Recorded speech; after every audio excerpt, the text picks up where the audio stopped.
Hello, Internet. Welcome back to the podcast that no one asked for. My name is Guy. And I am Babs.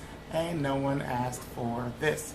Today, we are going to be talking about the newest entry into the MCU, which is Black Widow. Babs, what you got reaction? I enjoyed the film. I would watch it again. It was a good film. Now, that's the in-depth examination and breakdown that everyone comes to us for. Let's get into the categories. What's your most memorable moment? I would say, for me, the most memorable moment in the film was when her sister is making fun of her pose, Natasha's pose that she does when she's like, "You're such a poser. You're doing that for everybody who's watching." And then at one point in the movie, she does the pose and she's like, "Ugh." Yeah, that was... It's hilarious. That was one of the best humor bits of the movie, whereas when she does the superhero Black Widow pose thing, it's like, I hate this. For me, my most memorable moment was the Alexei Red Guardian prison break. It kind of starts off with him doing an arm wrestling thing, then goes into having his own action figure, and then goes into the helicopter and escape, and there's jokes, there's action, and you know, that was the moment where I was just realized how much I missed going to the theaters and watching a Marvel movie, because there's just nothing as pretty as it. The action sequences are amazing. Great action. And they always can make you chuckle. Yeah. So that was my most memorable moment. Next, Babs, do you have a background bum or a boss? I have a background boss. I don't know if he's much background, but Red Guardian, played by David Harbour, he was very funny. He was just like most of the humor in the film, I think. He's just kind of like a gruff, kind of like, but then he also kind of is playing like their adopted dad, so he has like these kind of dad moments too, where he's just kind of like a doofus and oh, he's their fake father. They he's were their like a fake spy family. sleeper cell family or whatever. Yeah. But he has a lot of just he's the comic relief of most of the film.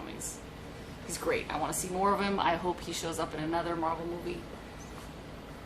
Yeah, I love him. Between whenever Stranger Things comes out and this and No Sudden Move, he's got a lot of gears. He's doing stuff. And yeah. it's always entertaining, though. I'm going to give out a background bum, which is rare, because I usually almost always find a boss.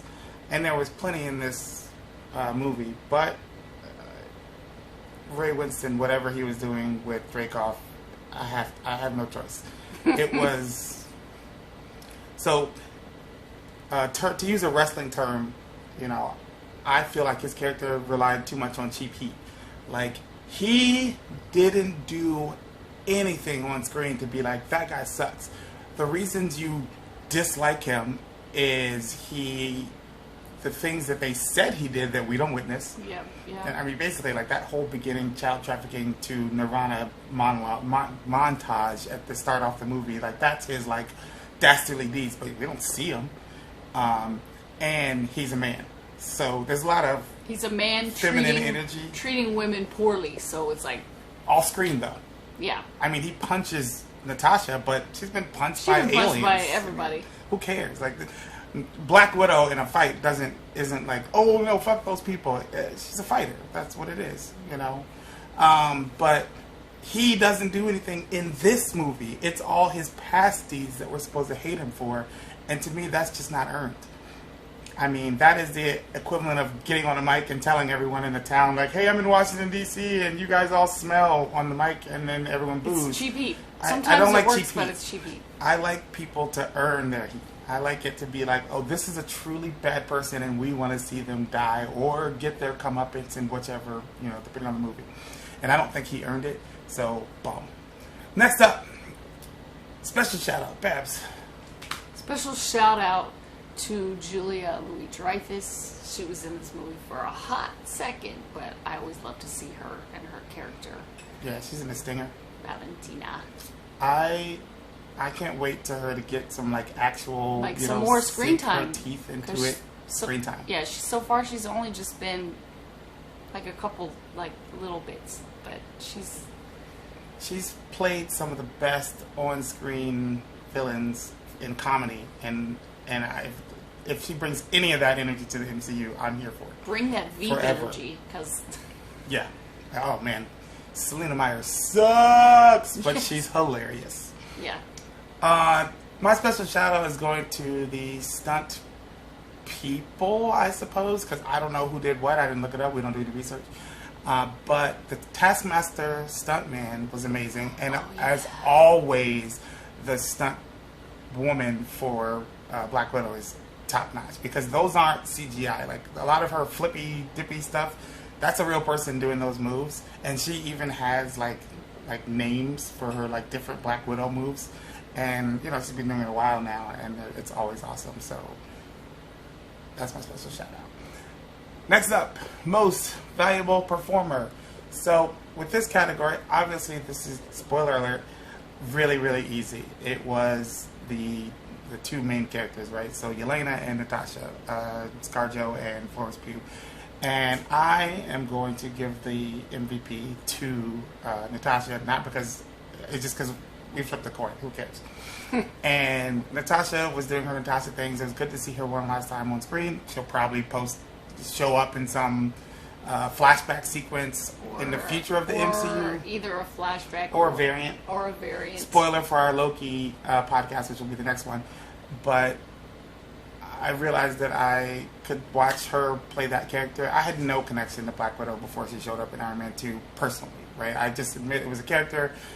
She's kind of cool. She does some cool things. But now, when I think of Black Widow, I don't think of the comics at all. I think of ScarJo. Yeah. And you have the other person. Yeah, because I like there's a lot of sister energy in this movie, so I like that, and I like that she's kind of she's different than she has a different character. She's a little bit more like rough and a little bit more like, you know, she's a good foil for like the two characters. If I could say it any more eloquently. Yeah, she's the beginning of her journey, right? So Natasha has for years been an Avenger and living that Avenger life, and it is at the beginning of this movie that Yelena gains her independence and her autonomy, and now she gets to choose who she wants to be, sort of. But the journey of the movie is her taking baby steps towards that, but she doesn't really complete that journey. It'll be whatever she comes up in next that we'll see kind of what drives her and like internally, and you know where that character is coming from, because we really don't get much of that in this movie. It's just scratching the surface of what her hero's, cause it's not really a hero's journey, quote unquote, will be. But you know, hey, I'm here for it, and apparently she's going to be in Hawkeye, because that's how. Oh yeah, well obviously that's ends. how they set it up. Yeah. Yeah, so she was dope. ScarJo's dope. Yeah. I could, if they were to surprise announce that they were gonna just like, fuck it, we reincarnated Natasha through the TVA, and like that's fine. And just they're gonna have a buddy comedy show, the one that they faked us out on with Loki. Spoiler alert again. Then I would be here for it. Yeah. All the way in. Next up. Well, I guess lastly is our rating, and it's really stupid to do ratings for these Marvel properties because rewatchable. I've seen every movie more than once. I don't think there's well, there are a couple Marvel movies that I don't think are rewatchable. It's been a while though. It's been a while. They're really slamming home runs right now. So it's rewatchable. But in general, when we have done, before we started filming these, when we were just doing them between the two of us, we rated probably 100 movies, and we always use rewatchable, watchable, forgettable, and waste of time. And I think we only ever had 2 waste of time movies in our list of 100, and maybe 5 or 6 forgettable. So I think we just do a good job in picking the films we're going to watch. That's why we don't come out with so many negative ones. Yeah, that's true. If it looks like it might be shitty, I'm like, I don't even want to. I can already tell. Yeah. Don't waste my time. But if you were thinking that this was a waste of your time, remember, no one asked for this.